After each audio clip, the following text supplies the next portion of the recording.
Heming? Anda percaya naga itu cuma dongeng? Atau Anda cuma belum pernah lihat yang sebenarnya? Pertanyaan ini umurnya lebih tua dari peradaban kita. Dan jawabannya mungkin tersembunyi tepat di depan mata kita semua. Dengerin baik-baik. Ini bukan sekedar cerita dari satu desa atau satu bangsa. Ini adalah bisikan, gema, yang terdengar di hampir setiap peradaban besar di muka bumi. Seolah-olah mereka semua melihat hal yang sama. Tapi, anehnya, cara mereka memandang naga itu beda banget. Di Asia, naga itu suci, pembawa keberuntungan, simbol kekaisaran. Nah, di Eropa, naga itu monster jahat, perwujudan dari kerakusan dan kehancuran. Beda lagi di Timur Tengah, di sana naga adalah simbol kekacauan purba. Jadi, dewa, monster, atau kekacauan. 3 wajah dari satu makhluk. Kok bisa? Ini bukan kebetulan. Saat pola yang sama muncul lagi dan lagi di berbagai budaya yang terpisah lautan dan ribuan tahun, kita udah nggak lagi ngomongin soal dongeng. Kita ngomongin soal sebuah gema. Gema dari sesuatu yang nyata. Oke, sekarang ayo kita bedah lebih dalam. 2 wajah naga yang paling ikonik, sang pelindung dan sang penghancur. 2 sisi dari koin yang sama. Coba bayangin, di timur kita punya naga yang agung, tubuhnya kayak ular, terbang secara magis tanpa sayap. Dia nguasain hujan, sungai, simbol dari kearifan tertinggi. Terus kita lihat ke barat. Di sana wujudnya monster bersayap kelelawar, menyemburkan api neraka dan menimbun harta. Musuh bebuyutan para kesatria. Beda banget kan? Satu pelindung, satu lagi penghancur. Tapi, coba perhatikan lebih dekat lagi. Nah, disinilah semuanya jadi meresahkan. Di balik semua perbedaan itu, ada kesamaan yang nggak bisa diabaikan. Tubuh raksasa bersisik, kemampuan buat menyemburkan energi, mau itu api, petir, atau apapun, punya kecerdasan yang luar biasa, bahkan melampaui manusia. Dan, mereka selalu tinggal di tempat-tempat paling terpencil di dunia.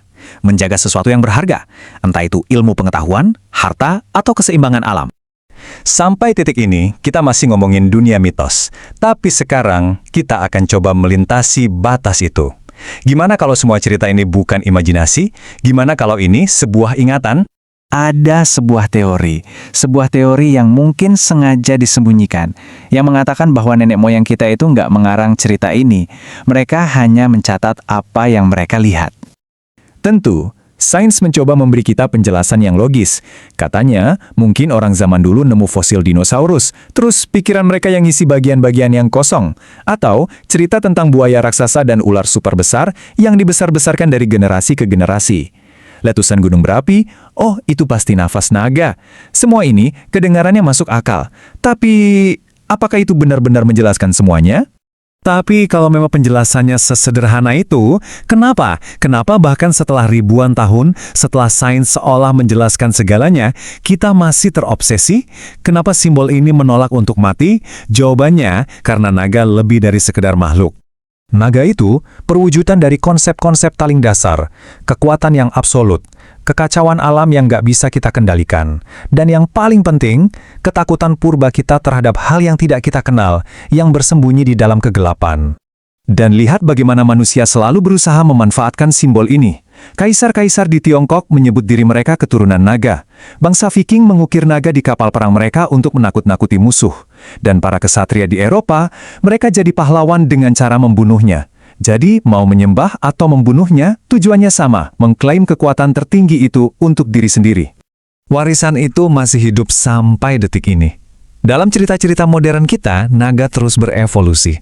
Dari senjata pemusnah massal yang mengerikan, jadi penjaga harta yang cerdas, bahkan jadi sahabat terbaik manusia. Ini membuktikan satu hal, kita membutuhkan mereka. Kita butuh simbol kekuatan tertinggi ini dalam hidup kita. Jadi, kita kembali lagi ke awal. Setelah menelusuri jejak mitos dan logika, kita sampai pada satu pertanyaan terakhir. Pertanyaan yang akan membuat batas antara imajinasi dan ingatan jadi kabur. Apakah semua ini cuma produk imajinasi dan ketakutan kita? Gema dari tulang dinosaurus dan letusan gunung? Atau, mungkinkah ini adalah jejak, sebuah sisa ingatan yang tertanam di dalam ingatan kolektif kita semua? Sebuah memori yang mungkin diwariskan lewat DNA tentang predator puncak yang pernah menguasai langit dan bumi. Predator yang membuat nenek moyang kita gemetar ketakutan di dalam gua mereka? Mungkin, semua penjelasan logis itu hanyalah cara kita untuk menenangkan diri. Untuk meyakinkan diri kita sendiri bahwa monster seperti itu sudah tidak ada lagi. Dan mungkin mereka belum benar-benar hilang. Sampai sini sudah paham? Jadi kalau teman-teman ada yang mau ditanyakan, silahkan komen dan bantu channel ini menjadi lebih besar dan maju.